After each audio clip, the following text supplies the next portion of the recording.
Thank you, Mr. Smith. It's good to see all of you today. Thanks for letting me come down. Becky's with me, so that's probably why you let me come. Why you want me down? But it is good to see all of you. We have known the Curleys. Obviously, they live much closer to us, and it was a sad announcement that we heard about Cindy. And Harry and Cindy have visited Eagle Rock from time to time, so she will be very missed. She's a very sweet lady. I want to take you back in time today to a time when a religious leader was revered among his followers. He was considered the most important figure in his faith. He had a very humble beginning.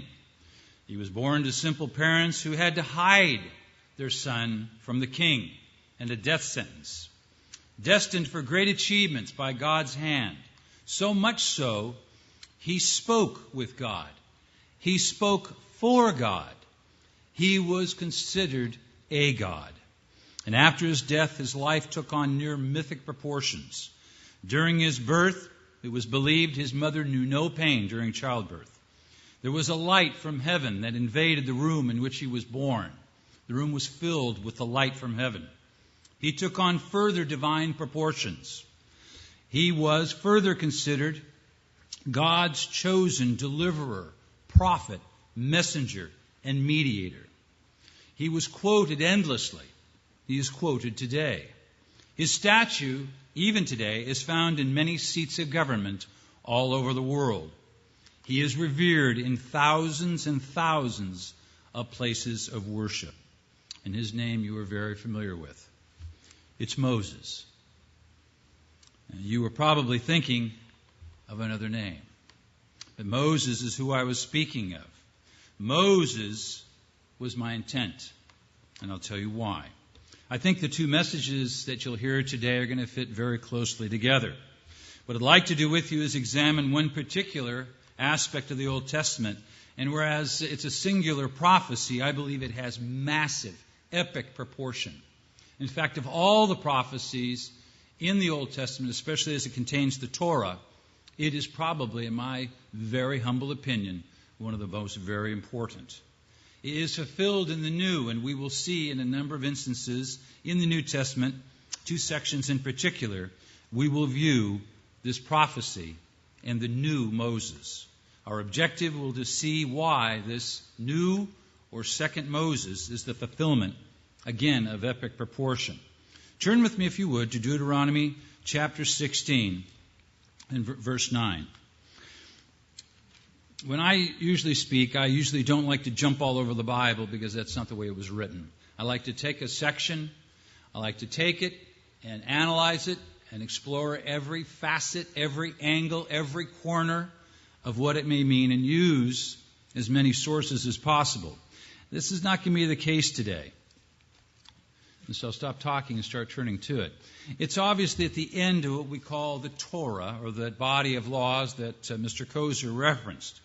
So in chapter 16, verse 19 of Deuteronomy, if I can find it. 18. What am I doing? 18 and verse 15. When you make notes on top of your notes, the numbers start to look a little different. Deuteronomy 18:15. Well, let's turn to another. No, that's the one I want. It says, "The eternal your God will raise up for you a prophet like me from your midst, from your brethren." And that enough is a prophecy of and all by itself.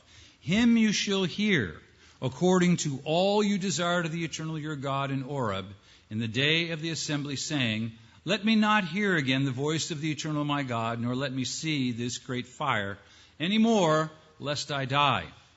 And the Eternal said to me," Moses, "What they have spoken is good. I will raise up for them a prophet like you from among their brethren, and will put my words in his mouth, and he shall speak to them all that I command him. And it shall be that whoever will not hear my words, which he speaks in my name, I will require it of him." And this is the prophecy. So first, in verses 9 through 13, God gives instruction that when they enter the land of Canaan, who will they listen to? It says, verse 9, It says, when you come into the land which the eternal your God is giving you, back up to verse 9, same chapter, when you come into the land which the eternal your God is giving you, you shall not learn to follow the abominations of those nations. There shall not be found among you anyone who makes his son or his daughter pass through the fire. And that was one religion in particular. Does anybody know what it was? It was to the god Moloch. Pass through the fire. Or one who practices witchcraft, or a soothsayer, or one who interprets omens, or sorcerer, or one who conjures spells, or a medium, or a spiritist, or one who calls up the dead. For all who do these things are an abomination to the eternal. And because of these abominations, the eternal your God drives them out from before you. You shall be blameless for the eternal your God. For these nations which you dispossess listen to soothsayers, and they listen to diviners. But as for you, the eternal your God has not appointed such for you. You will not listen to these people, God says over and over again. And he gives a number of descriptions of witchcraft, soothsayers, and omen interpretation, sorcerer. And we really don't know what they meant at that time. We only guess. But that's how many different facets of the world in which Moses lived. There were that many voices that people were listening to. And so verse 15 comes the prophecy. God will raise up for you a prophet like me from your midst, from your brethren. Him you shall hear, according to all you desired of the eternal your God in Oreb in the day of the assembly. Let me not hear again, they said, the voice of the eternal my God, nor let me see this great fire. And so the prophecy says he's going to raise up a prophet, and that's the person you're going to listen to, God says, through Moses. And it's important. Who will they listen to? God says you will listen to this person who is like Moses. This is the prophecy. God will raise up this person, like unto the brethren, from his people. And God will put his words in that person's mouth, and to him you will listen. But what is the objective? The objective in the various translations that you may have on your lap is to be blameless, to be perfect. Don't listen to the soothsayers. Don't listen to the necromancers. Listen to God's prophet in order to be blameless, perfect, whole, complete. By what means? By the words of the prophet. Now, who would this person be? There are a number of possible answers. And this is how it is interpreted.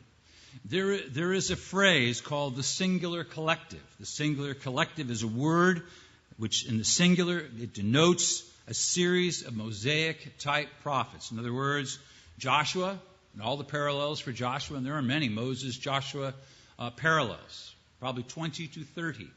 He would have fulfilled that. Or Isaiah, Ezekiel, Jeremiah. In other words, a series of prophets, like Moses, from the people. He would be from Israel, from Judah, from one of the tribes. So that's one. That is shared by most Jews, for obvious reasons, and some Protestant scholars. And that is the dominant view of that group, but it is a minority view, the singular collective.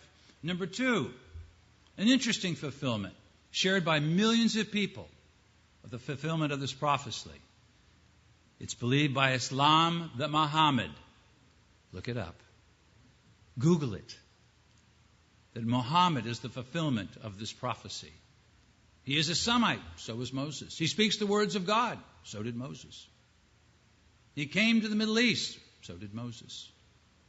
So he fulfills that typology. Research this and you'll see, and this is a dominant tenet of Islam. The third interpretation, it is culmination of one particular prophet, a prophet, who so mirrors Moses, and it is found in Jesus Christ, Jesus the Messiah. Obviously, that is the prevailing interpretation in Christianity. Over the last 20 to 30 years, there have been hundreds of articles, many, many books written on this concept of the fulfillment of this new or second Moses. It is our position in the church as well. The churches of God universally believe that the culmination of this prophecy in Deuteronomy chapter 18 is indeed Jesus Christ. For those of us within the churches of God, this prophecy, I believe, is unbelievably more important. And I'll show you why, hopefully, as we shall see as we go through this. So this prophecy is given in the book of Deuteronomy. It has great, great, deep meaning for us. It could be a foundational understanding, a premise, not a doctrine, but that's the crux of this message. So we begin with Moses. Moses was so identified with Israel and later Judaism and the other prophets in the Old Testament. Even Muhammad references Moses over and over again in the Islamic literature. In my opening, I made some claims as to the near mythic proportions of his stature, and they're all true. In Old Testament literature, especially rabbinic, as well as other writings for hundreds and hundreds of years, Moses is spoken. Biblical references first. He spoke with and he spoke for God. We saw that in Deuteronomy 18. That's a perfect example. So from the biblical record, he spoke with God. He communicated to Israel for God. He repeated exactly what God had told him. And you'll see throughout the Old Testament, the first 4 books, God said to Moses, Moses said to the people. God said to Moses, say to the people. He was God's spokesman along with Aaron. It's interesting. He is considered the effective author of 4 of the most important books in our Bible, the law. He has written Genesis, Exodus, Leviticus, and Deuteronomy.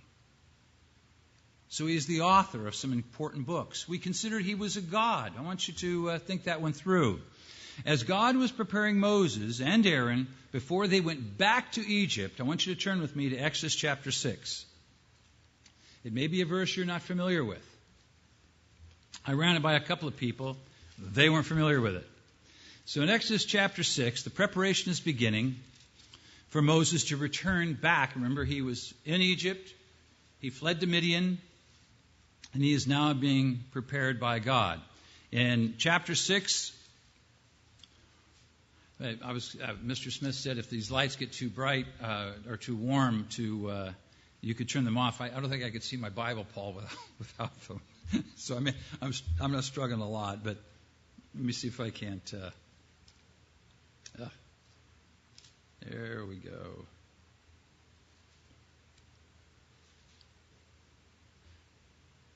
Here we go. It's chapter 6, verse 28.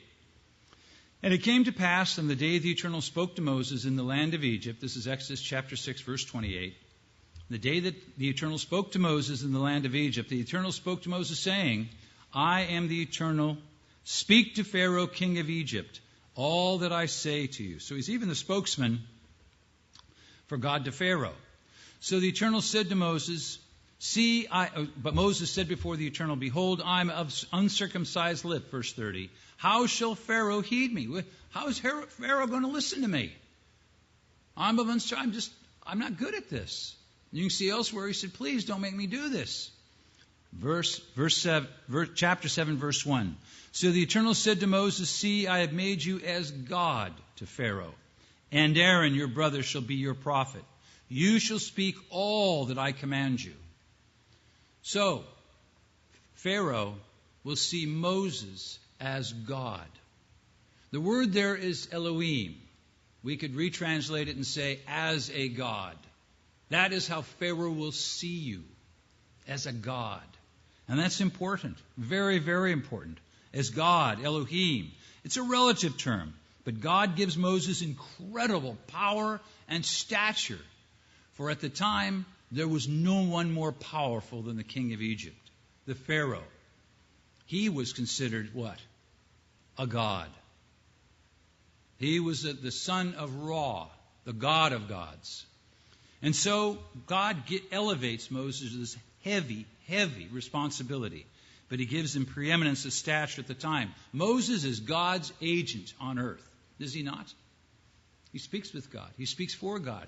He speaks with God as a friend, face to face, euphemistically. We'll talk about that.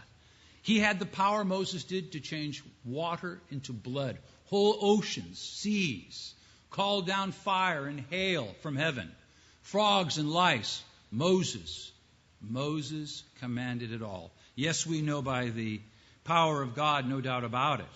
But he could unleash plague after plague. It was God's doing. But Moses was his agent.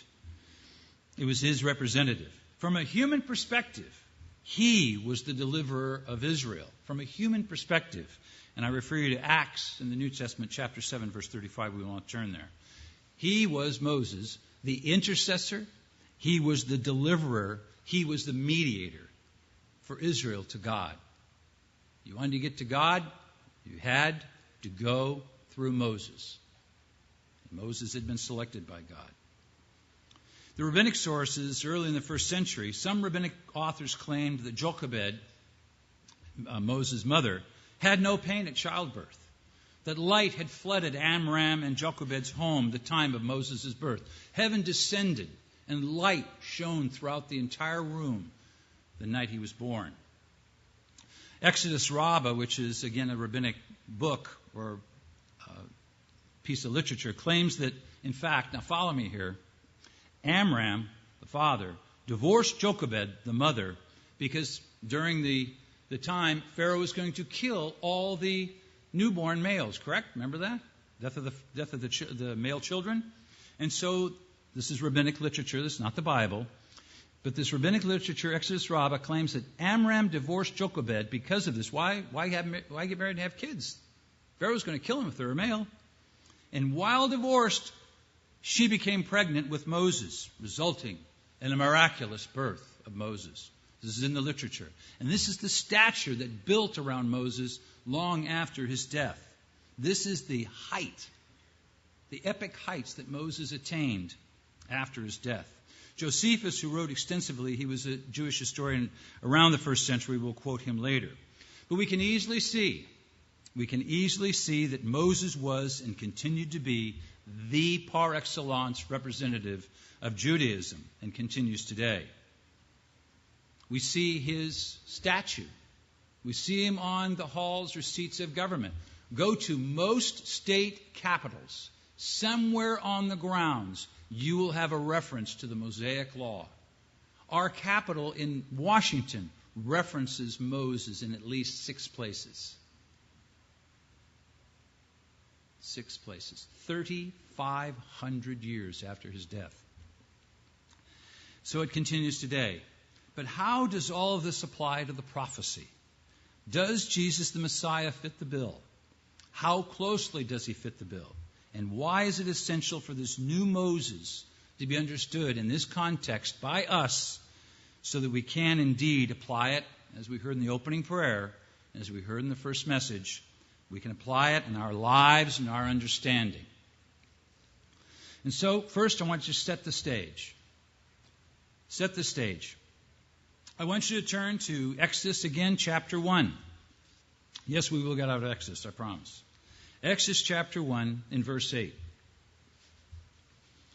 You know the story well, but I want you to key in on names, and events as we read this short section. Chapter 8, verse 1. Now there arose a new king over Egypt who did not know Joseph. I stop right there. How many of you have ever used that phrase? I've used it a number of times. It's kind of a catchphrase in modern terminology. When there's a new boss or a new manager or a new president of a corporation, how's it going? Well, are you still in favor with the corporation? Well, there's a new Pharaoh in Egypt that knows not Joseph. Meaning, the new guy doesn't know all the things that Joseph did. Let me translate. I was talking about where I worked and all the wonderful things I had done. This new dude shows up, and I've got to prove all over again to this new boss.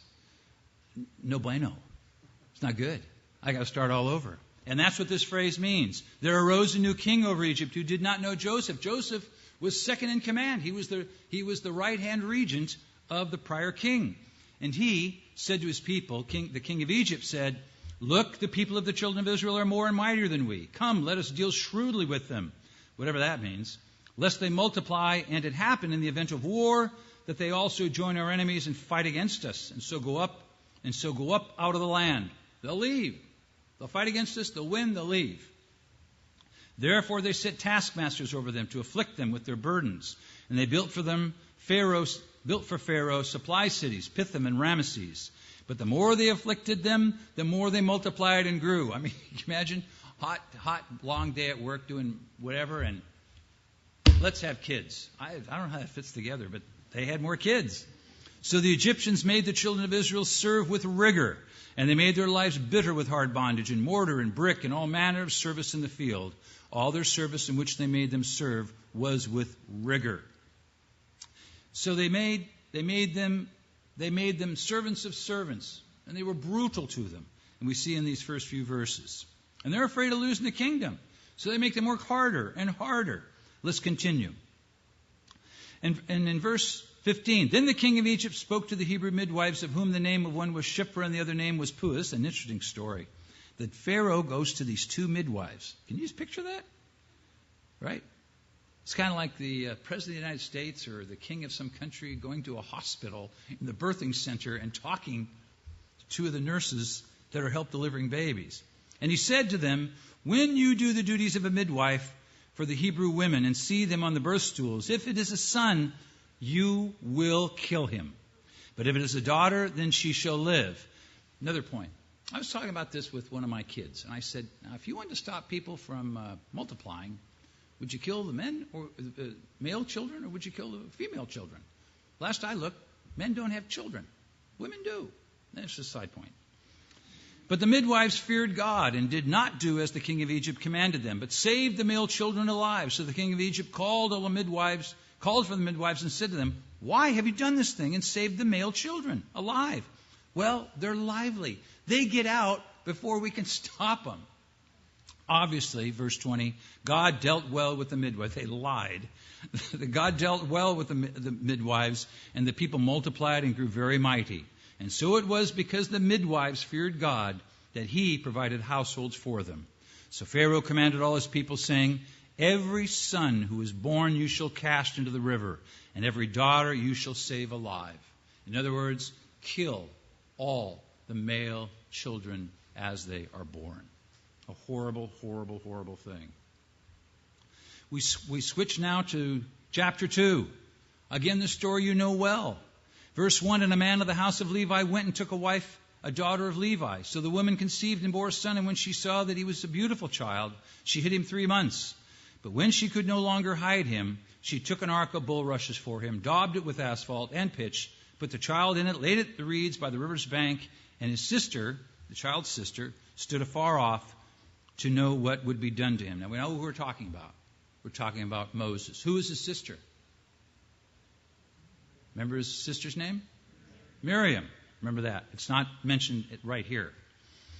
Then the daughter of Pharaoh came down to bathe at the river. As her maidens walked along the riverside, and when she saw the ark among the reeds, she sent her maid to get it.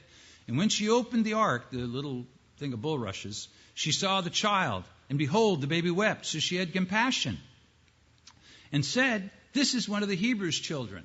Now, because there are children here, we're going to kind of brush over this at a high level of why, when the woman opened and saw the baby laying there, she knew it was a Hebrew baby. It was because of circumcision. The Egyptians practiced it, but not among their male children. And so that's how she knew.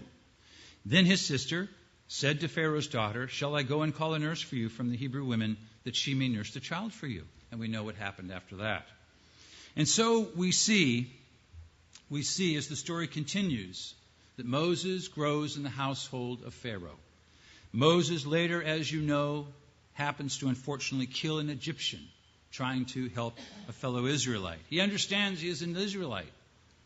He flees to Midian. He meets God, who instructs him to go back to Egypt. He doesn't want to go.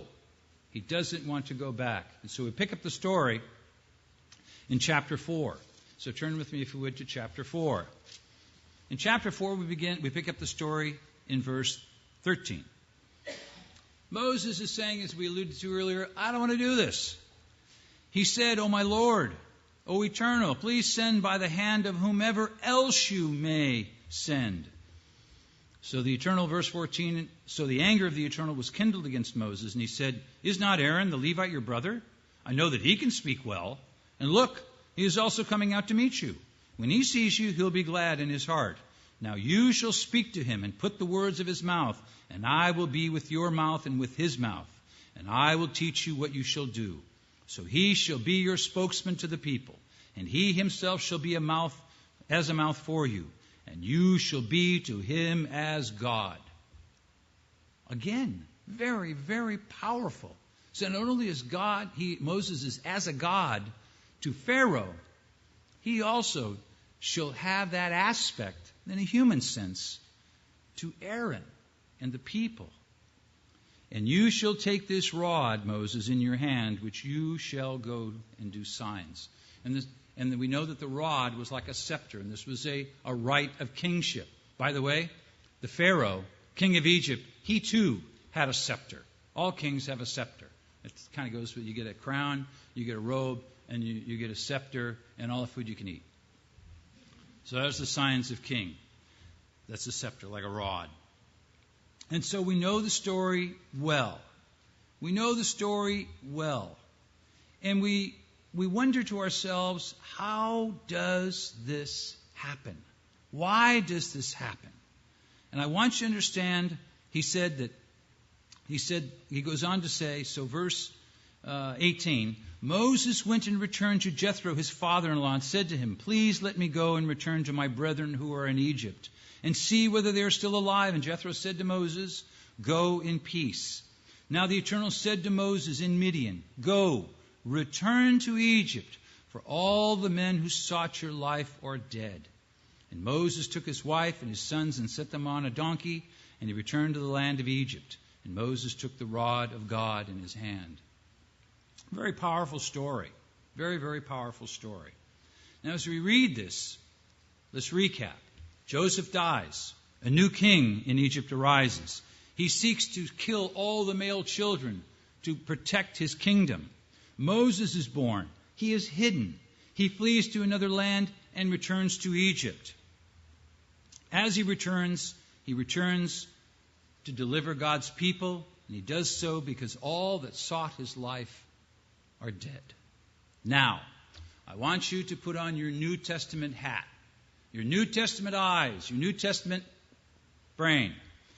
In fact, it's around 40 to 70 A.D., first century. There is no New Testament. It hasn't been written yet. It hasn't been put together, and Nelson Publishing hasn't printed it yet. So there is no New Testament. Remember that as we read this. As we read this book, and we're going to Matthew, you're listening to it, or you're reading it for the very first time. You are a Jew. You're living in Judea, and you hear these words. Matthew chapter 2, if you would, please.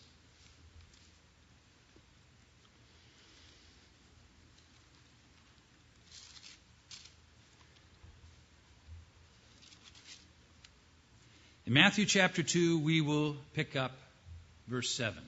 Now remember, this is the world around you. You're very, very well aware of the world around you, right? If I said Kobe Bryant and the Lakers are starting up a new season, I hope not. Is there anybody in this room say, who's Kobe Bryant? Right? If you go to Milwaukee and stop people on the street, if you asked them, who's Kobe Bryant, they'd say, he plays for the Los Angeles Lakers. Right? Does everybody know that? This is kind of like what I'm trying to... I don't know San Diego that well. What if I said, ever heard of a mayor that got imprisoned?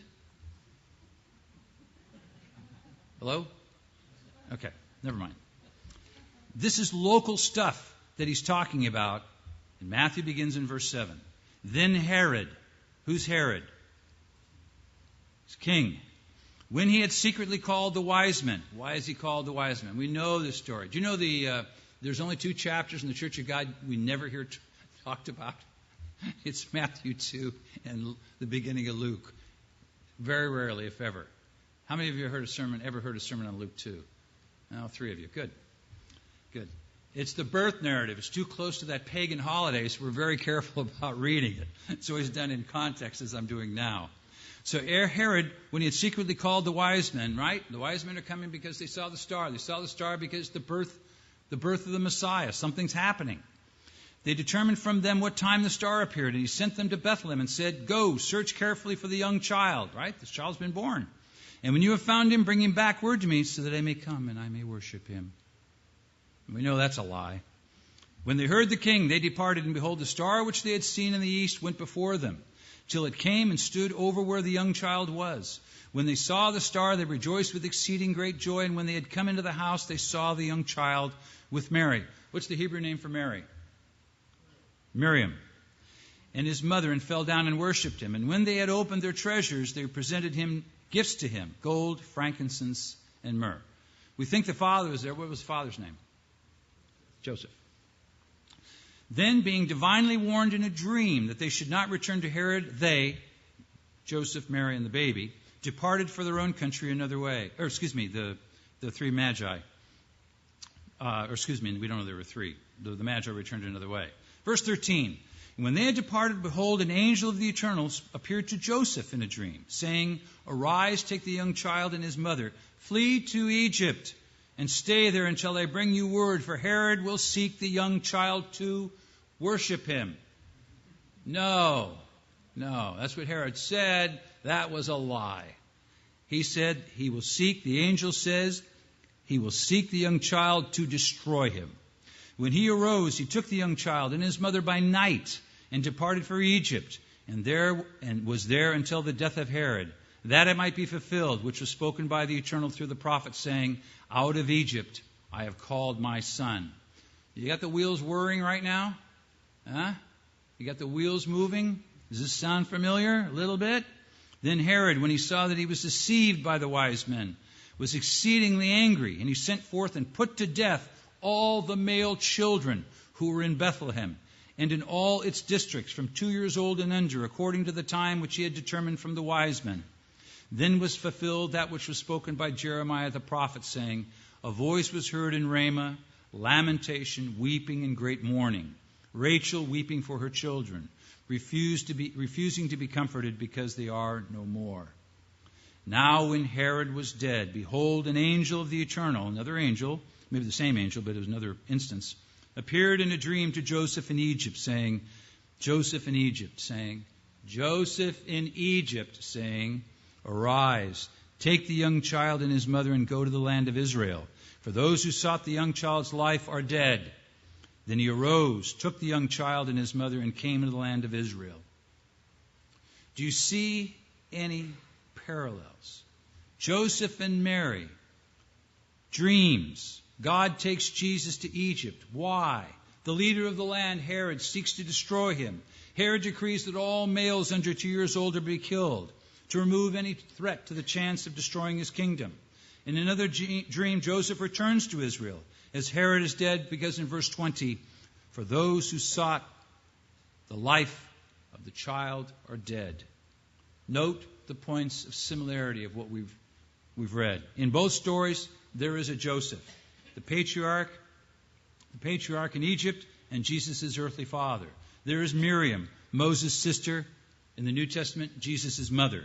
The death of the young male children at the hands of the king in both readings, both to preserve power. Both Moses and Jesus were born to deliver their people, especially by God. Both sections reference Egypt. Matthew 2:15 says, Out of Egypt I called my son, which is a whole other series of prophecies. Moses starts in Egypt, flees, and then returns to Egypt. Jesus starts in Israel, flees to Egypt, returns to Israel. In both sections, those who sought the life of the child in one case are dead. Matthew is interesting. The Septuagint Greek version of the Old Testament are near exact, word for word. Greek Old Testament, book of Matthew in the Greek. The wording and verb structure are almost identical. Those seeking your life are dead. There is in this section probably 10 to 20 separate individual parallels. Type, antitype. Moses, second Moses. It's called the Moses typology.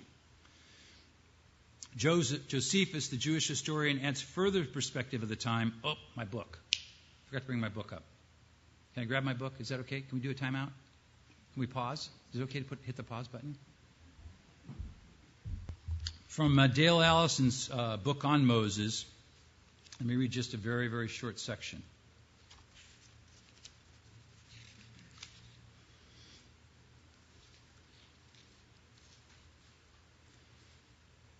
The story of Moses, according to Josephus in Antiquities, chapter 2, section 210. Amram, the noble, pious father of Moses, was fearful, ill at ease, and at a loss as to what to do about his wife's pregnancy. For Pharaoh had decreed death for male infants. Being in such a state, God appeared to the man in a dream, exhorted him not to despair, and prophesied his son's greatness. In the story of Jesus, while Joseph, the just father of Jesus, is contemplating his course of action with regard to his wife's pregnancy, the angel of the eternal appears to him in a dream and bids him not to fear, then prophesies his son's future greatness. The parallels in the New Testament and of the Jewish rabbinic writings of the time over and over show this parallel of what Moses was and how Jesus' life in Matthew parallels Moses' life. In Josephus' Antiquities, chapter 2, section 205, in the extra-biblical tradition, Herod slaughtered the Hebrew infants in Matthew because he learned of the birth of the future liberator. In Matthew, Herod orders the slaughter of Hebrew infants because he has learned the birth of Israel's liberator. Parallel after parallel after parallel. Those seeking your life, they are dead. One might ask, why did the writer here, Matthew, why did he not write more explicitly? Why didn't he just say it? Why didn't he just say that Jesus is the Messiah and he is this new Moses? He is the fulfillment of this prophecy in Deuteronomy. And you might ask that. Go ahead, ask it. So there are four of many, many reasons. Number one, God indeed gives layered depth at the things that we read. There are some very simple instructions. Very simple instructions. When I first came into, not the Church of God, but into Protestant Christianity, they handed me the book of John. John is a very plain book. In fact, when you learn Greek, they give you the book of John to read. It is very simple construction. It's very plain to read. Matthew, not so much. Not so much. And in this case, he gives at each level, as you dig down through the layers, you learn more. Biblical authors, as we well know, write in typology. They use metaphor. They use allegory. Jesus used parables. Not so much to hide forever, but to reveal to those who would dig. The ancient mind, always remember the ancient mind, had no books. None. Zero. Nada. They had scrolls. And the scrolls were unbelievably expensive. Very expensive.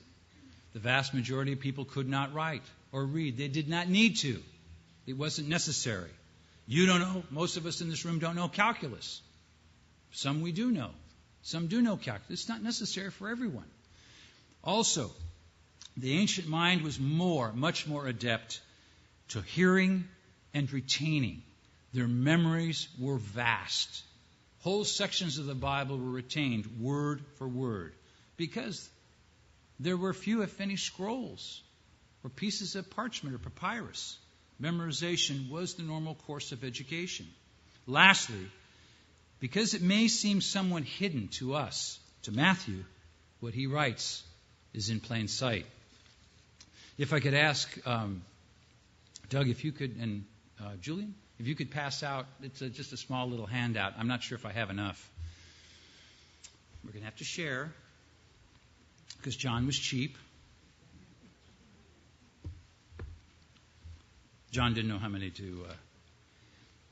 I want to examine the overall structure of Matthew versus the Torah, the book, the four books of the law. Matthew versus the Torah. I think I've got the word Pentateuch down. We could have added one for Joshua, but that's a typo. And you'll see when you get it, if you want to write this down, you can. 3 vertical columns, one for Matthew, one for the Torah, and the explanation. And you'll see how the structure of Matthew fits.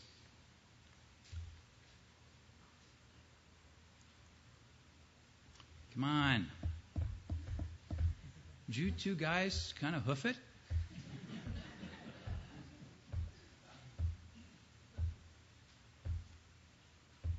No, the Doug's walking even slower now that I said that. Yeah. Most everybody got one? Good. You'll see on there in Matthew chapters 1 and 2.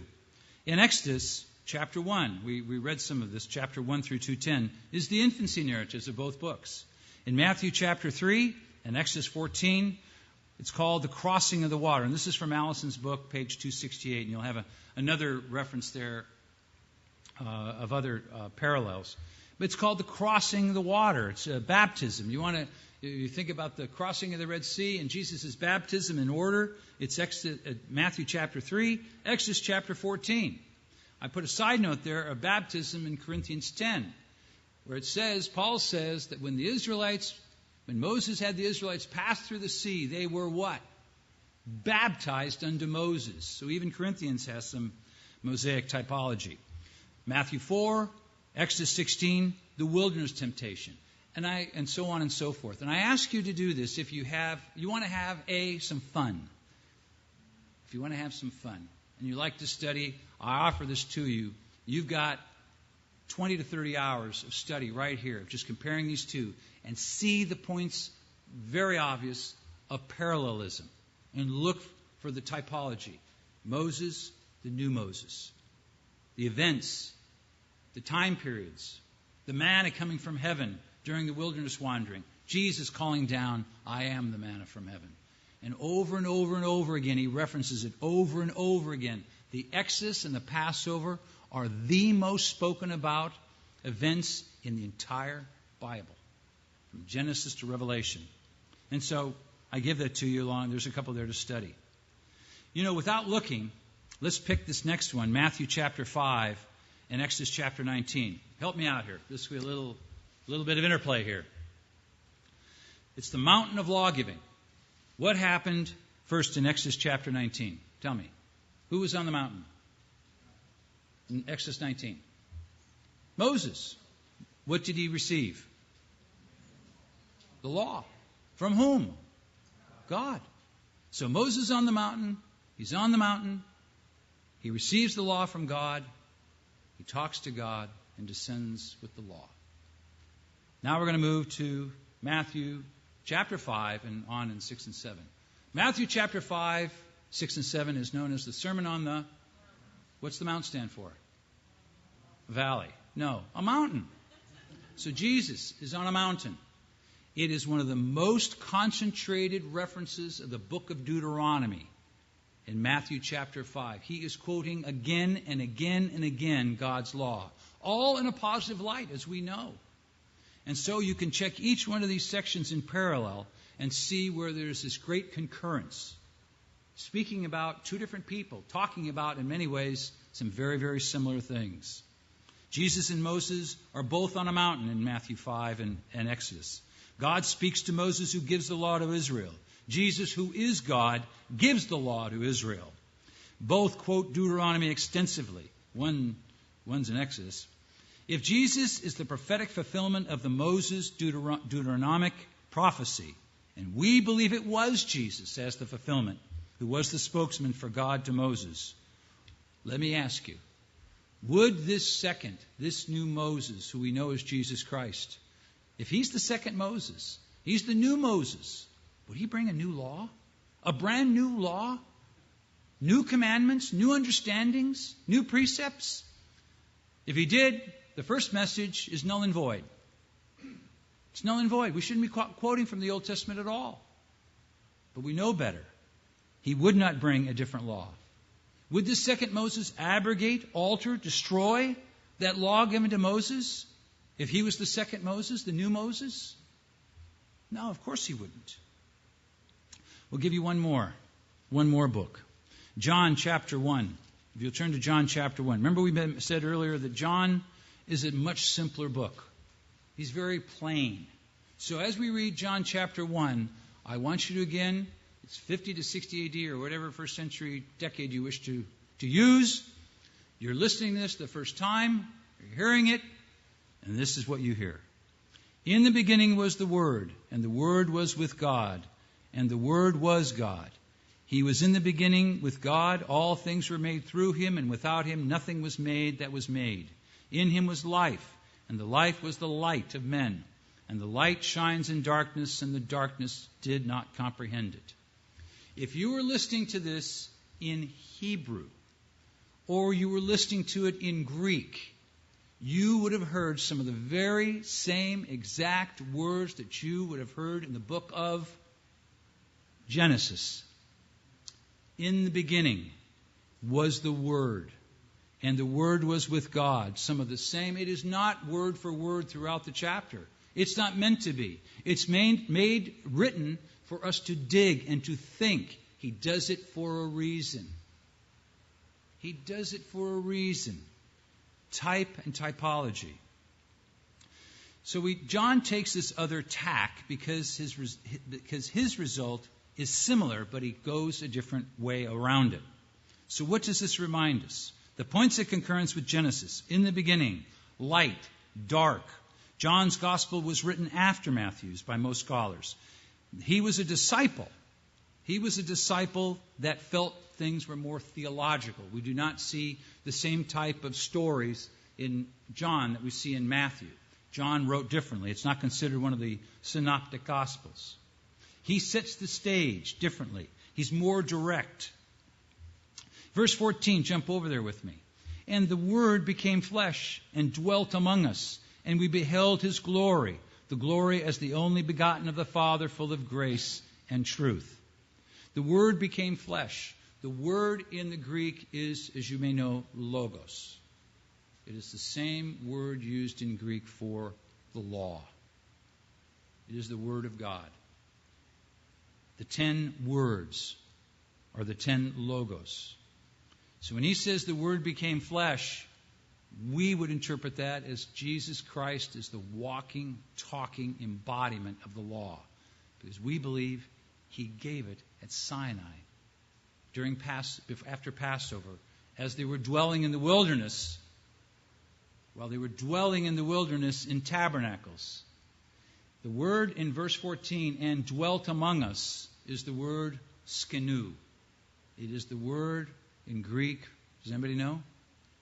For the word tabernacle. He tabernacled among us. He dwelt among us. And here again we have this Mosaic wilderness typology. John, verse 15, bore witness of Him and cried out, saying, This is He of whom I said, He who comes after me is preferred before me, because He was before me. Verse 16, and of His fullness we have all received, and grace for grace. For the law was given through Moses. Another reference. Grace and truth. There is no but in the original. The law was given through Moses. Grace and truth came through Jesus Christ. Can you see where Moses and the law, the Old Testament, Sinai and the wilderness, they're never denigrated. They're never denigrated. They're compared. Christ is superior. There is no question about it. That's the whole point. But it's put in contrast. Not that this is bad, this is good.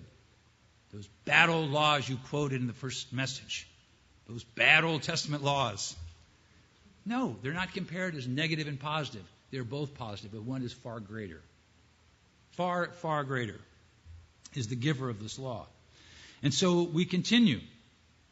He goes on and says, it was here somewhere.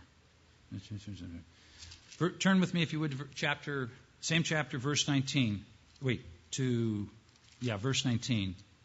Ugh, man, I don't need new light, I need new glasses. Or new eyes.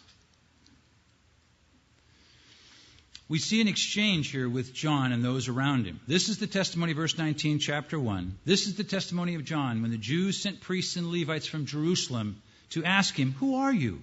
He confessed and did not deny, but confessed, I am not the Messiah. And they asked him, What then? Are you Elijah? He said, I am not. Are you the prophet? Ho prophetes. The word there means a singular individual. Are you the prophet? He said, No. And they said to him, Who are you, that we may give an answer to those who sent us? What do you say about yourself? He said, I am the voice of one crying in the wilderness, make straight the way of the eternal.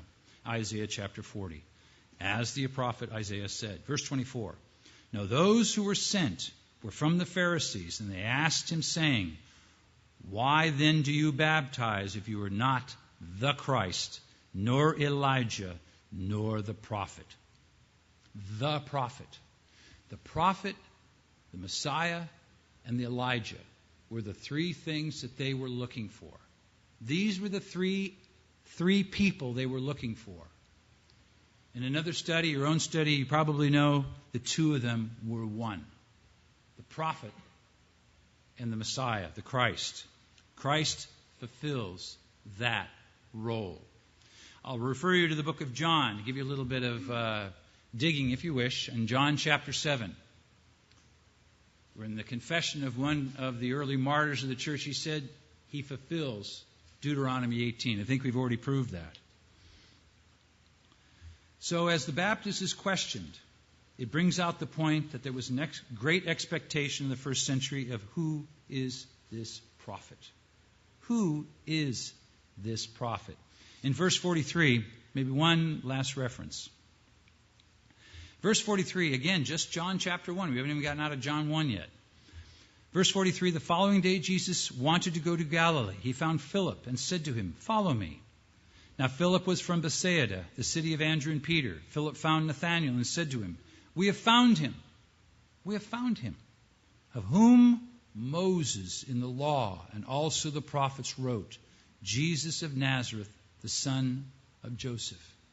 Who was it that Moses in the law had written about? It was the prophecy. The singular prophecy of there shall arise a prophet like unto me from among your brethren, he you shall listen to. And all the other messianic prophets, but there was one prophecy among our others. Jesus is the prophet of whom Moses spoke some 1,400 years earlier. Are we good for time? We got till 5, right? No, we'll be finished.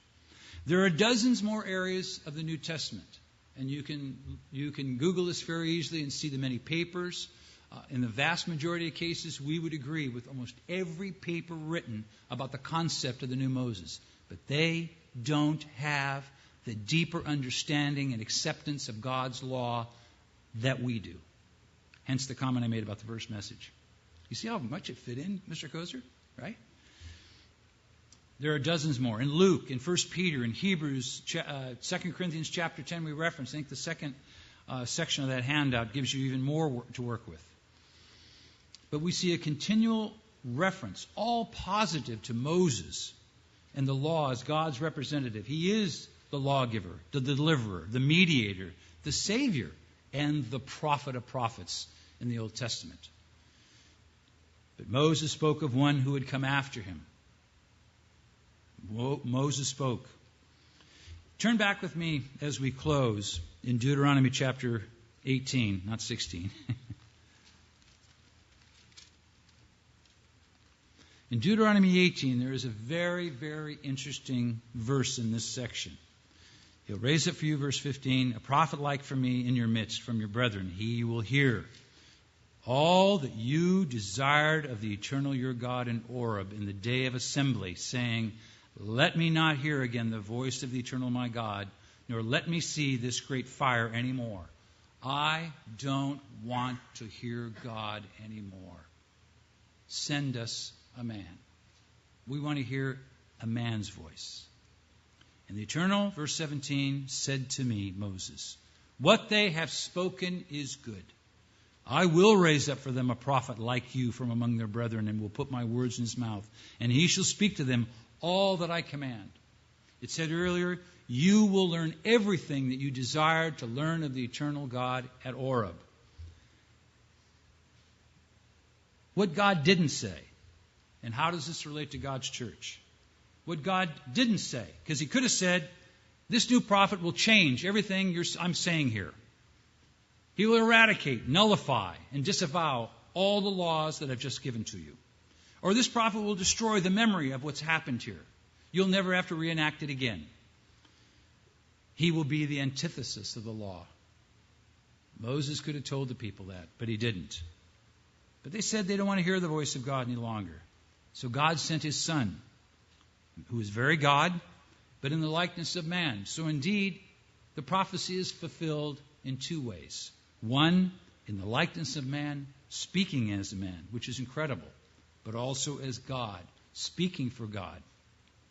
He combined a literal representation of God and a figurative answer to the prophecy. And we, of all people, want this connection. Jesus Christ so surpasses Moses in every way. every possible way. And we hear messages every Sabbath to that degree. I bring up Moses, and I don't lionize him, but I put him in comparison, because he gave the prophecy that makes Jesus Christ who he is all the more important. This concept of the second, or new, or final Moses means all the more to us in God's church. And these concepts that we believe that are based on God's Word in both the Old and the New Testament are a continuous and consistent revelation without deviation from Genesis to Revelation. The same God we read about in Genesis is the same God we read about in Revelation. When we examine God's laws expressed in the Torah, we see its full and final application and expression through the life and teachings of Jesus Christ and the rest of the New Testament writers. As a third emphasis, the concept of the second Moses, prophetically expressed in Deuteronomy 18, has its full realization in Jesus Christ. Indeed, we are to listen to everything that he has said. We are to do everything he has taught and now expanded upon. And so finally, the point of all this is to apply with all the more fervor, all the more understanding of what these things we hear read to us in our Bibles, studied by us in our Bibles, and spoken to us each and every Sabbath. Thank you for the opportunity.